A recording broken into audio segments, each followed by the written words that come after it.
Guys, আজ আমরা কথা বলবো জগপতি বাবুর সিম্বা মুভিটাকে নিয়ে।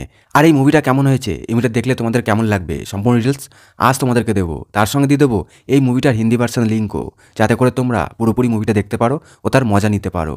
এবার আসি মুভিটার কাহিনীর ওপর। এই মুভির পুরো কাহিনীটাই জগপতি বাবুকে নিয়েই।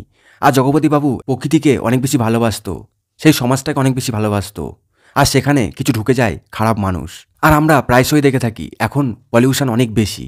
তো এই মুভিতে আমরা দেখতে পাবো ওই খারাপ মানুষগুলো অনেক বেশি পলিউশন ছড়ায়, আর তার কারণে জগপতিবাবু রেগে যায়। আর যখন এই পলিউশনগুলো বেড়ে যাচ্ছিল তখন কিছু মানুষের শরীর খারাপও হয়ে গেছিল। আর তখন জগপতিবাবু 3জন মানুষকেও বাঁচায়। তারপর জগপতিবাবু এটাই ভাবে যে আমাকে পুরো প্রকৃতিকে বাঁচাতে হবে এই পলিউশন থেকে। আর তোমরা এই মুভিতে দেখতে পাবে জগপতিবাবু কি করে পলিউশন থেকে প্রকৃতিকে বাঁচায়। আর এই সবকিছু ঘিরেই মুভিটা করা হয়েছে। তো যারা মুভিটা দেখতে চাও, আশা করছি মুভিটা তোমাদের ভালো লাগবে। এই মুভিটা একটা ড্রামা আর অ্যাকশন মুভির উপরে মুভিটা করা হয়েছে।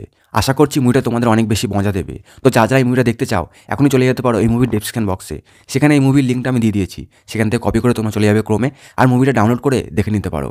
আশা করছি মুভিটা তোমাদের অনেক বেশি ভালো লাগবে। আর এই মুভিটা গুগল ভিউয়ার্সরা 100-র মধ্যে 90% রেটিং দিয়েছে। তো আশা করছি মুভিটা তোমাদের ভালো লাগবে। আর যারা মুভিটা অলরেডি দেখে ফেলেছো তারা কমেন্ট করে জানিও মুভিটা তাদের কেমন লেগেছে। তো আজকের মতো এতটুকুই, দেখা হচ্ছে অন্য একটা মুভি লিঙ্ক নিয়ে। তখন সবাই ভালো থেকো আর সুস্থ থেকো।